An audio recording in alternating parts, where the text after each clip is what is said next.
Nuotrauką. Jo. Mes dar stojam tenai, žinai, daryti, bet čia iš tikrųjų žiūriu. Kiekvien, čia dar gražiau, jo.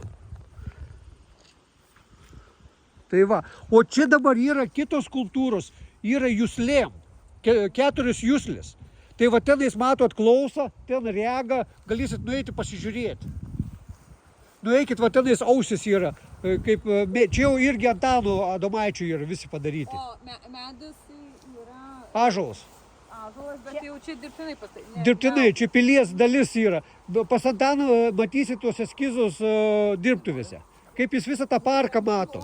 Koks kūrybingas jūsų tas Antanas. Taip. Nuostabus. Taip. Pusę mum Antano. Tai jūs pasakė, jūs ne, mes netiduosim, aišku, žinai, bet jūs galėsit jam asmeniškai pasakyti, žinai. Tai jūs nufilmuojate.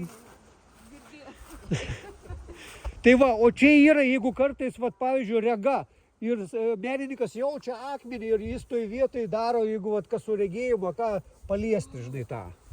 Jis mato, jaučia akmenį. Akis.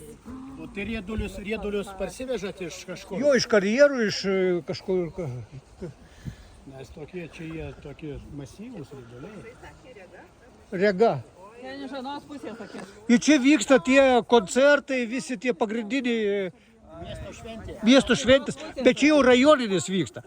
Pačioje aikštėje tokius mažesnis, o čia jau vyksta tos rajoninis, žemaitiškas smuikelis vyksta jau ten daug metų.